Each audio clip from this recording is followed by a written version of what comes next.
Music has always been my passion.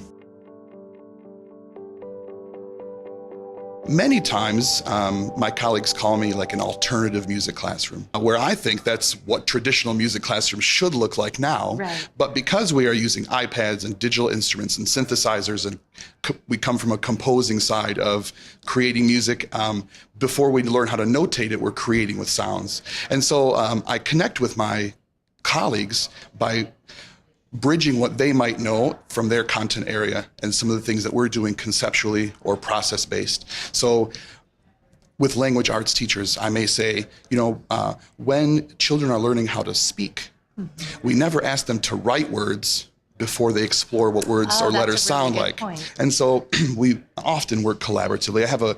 I call it a musician's workshop model.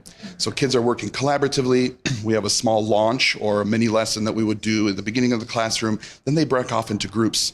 And so it's kind of this blended classroom where we have acoustic instruments, we have digital instruments, we have touch a glass and make a sound instruments.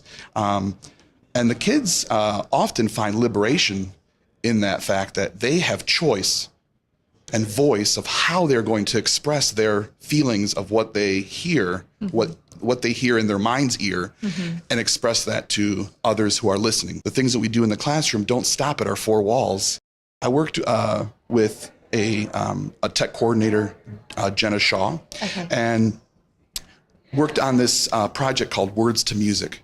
And so my musicians would pair up with her language arts class, and we're in different states, through Google Hangout, and they would write poetry and send it to my kids, who would be the musicians, like a recording studio would be. Wow. My kids would take their lyrics and kind of read through them and see how they would express and support their lyrics with sound. What I love about what you're saying is it's rigorous, it's real, it's what people do at work. One of the students asked, Mr. M, is this going to go on iTunes? And I said, it could. That's great. And they were shocked. They were shocked. Wow. How can we have something on iTunes? Well, we can. So we started recording our songs, and then a question came up of, what are we going to do with the money that comes from iTunes? Of course. Because you can put a song on iTunes, but then right. people buy it. So what are we going to do with the money on iTunes? I wanted to put that back on the learners. What were their ideas? We could buy instruments for our classroom. We could produce more CDs. Okay.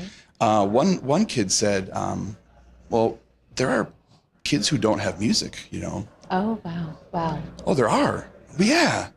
There are kids who don't have music in school. Okay, well, what can we do about that?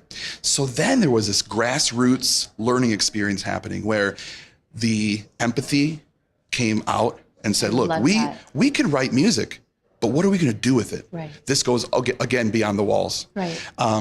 So we did. We put a CD together, put it on iTunes. It's called Music to Save Music. This is what they came up with. So we can find that on iTunes. You can find it on iTunes. Okay. Music to Save, the number 2, Music to Save Music. Okay. So it is a CD that is original music by 4th and 5th graders, all recorded in GarageBand, all recorded in a classroom. And they called it Music to Save Music because they create music to save other people's music programs. I love that idea.